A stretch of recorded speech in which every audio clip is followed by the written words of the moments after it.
ఆంధ్రప్రదేశ్లో నారా చంద్రబాబు నాయుడు నాయకత్వంలో కూటమి ప్రభుత్వ పాలన జనరంజకంగా సాగుతుందని కర్నూలు జిల్లా డోన్ ఎమ్మెల్యే మరియు రాజకీయ కేంద్ర మంత్రి కోట్ల సూర్య జయప్రకాష్ రెడ్డి అన్నారు. కూటమి ప్రభుత్వ పాలన 2 సంవత్సరాలు పూర్తి చేసుకున్న సందర్భంగా ఆయన డౌన్లో జరిగిన సభలో మాట్లాడారు.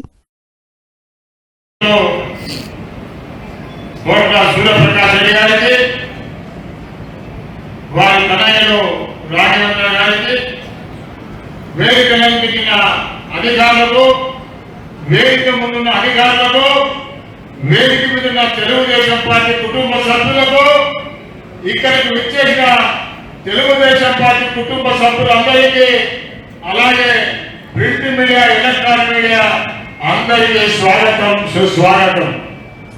ఈరోజు 2 సంవత్సరాలు గడిచింది తెలుగుదేశం పార్టీ అధికారంలోకి వచ్చి.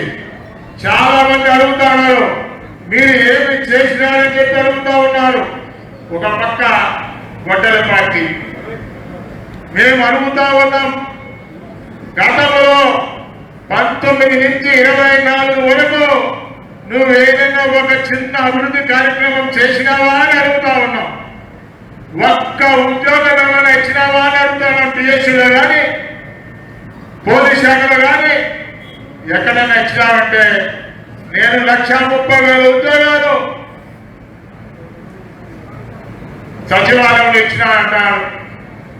ఆ ఉద్యోగాలన్నీ కూడా మరి వాళ్ళకి రిజర్వేషన్ లేదు, ఎవరు ఎగ్జామ్ పెట్టారో తెలియదు, వాళ్ళకి సర్టిఫికెట్ ఉన్నాయో తెలీదు, వాళ్ళు డిగ్రీ పాస్ అయినారో తెలీదు, ఎవరికి ఎటువంటి ఆంక్షన్ లేకుండా ఎవరి సిఫార్సుతో ఎవరు డబ్బిస్తో వాళ్ళందరికీ ఉద్యోగాలు వేసి పడేసినారు. అది వాళ్ళ జీవిత చరిత్ర.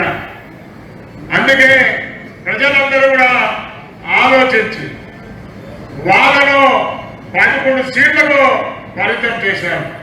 అందుకే నేను ఎక్కడైనా సభలో చెప్తా ఉంటా, వాళ్ళ గురించి మనం ఎంత తక్కువ మాట్లాడితే అంత మంచిది. ఎందుకంటే ప్రజలు తిరస్కరించిన తర్వాత వాళ్ళ గురించి మనమైతే మాట్లాడింది అది అవసరమైన నేను అడుగుతాను. ప్రజలు తిరస్కరించి పారేసేవాడిని పొరనాడిపోయి బెంగళూరు పట్టుకోపోయి అటువంటి వాటిని తీసుకొచ్చి మనం బహిరంగ సభలో రోజు మాట్లాడితే ఇదేమైనా అవసరమా నేను అడుగుతాను. మరి సంక్షేమ కార్యక్రమం ఆనాడు ఎన్టీ రామారావు గారు పార్టీ పెట్టినప్పుడు ఈ దేశంలో ఎక్కడ కూడా పెన్షన్ అనే కార్యక్రమం లేదు.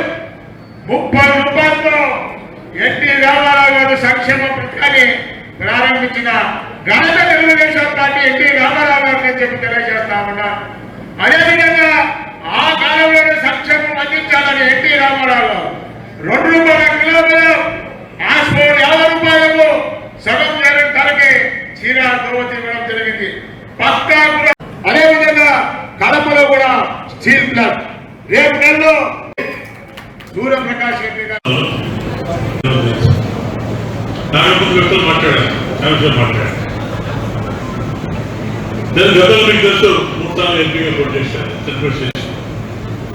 కానీ అనుకోకుండా చంద్రబాబు నాయుడు గారిని చూసి ఎక్కడ తీసుకిస్తాను నువ్వు డోర్లో పోటీ చేసి చెప్తే నేను ఒప్పుకున్నాను. నేను ఎమ్మెల్యే వచ్చాను, డోర్ పడుతున్నాను. నేను ఫస్ట్ ఎలక్షన్లో తిన్నప్పుడు ప్రతి గ్రామానికి వెళ్ళాను. ప్రతి గ్రామంలో నేను ఒక సమస్య తెలుసుకున్నాను. నేనుగా మహిళలు తాగి సమస్య గురించి మాట్లాడాను. ప్రతి గ్రామంలో ప్రతి రోడ్ కాన్స్టిట్యూషన్ ఎన్ని గ్రామాలు అన్ని గ్రామంలో తాగి సమస్య రైతాంగంతో అడిగారు. రైతు కూడా మాకు బోర్డు ఎండిపోతున్నాయి, మాకు సాగునీరు కావాలి చెప్పి చెప్పడం జరిగింది.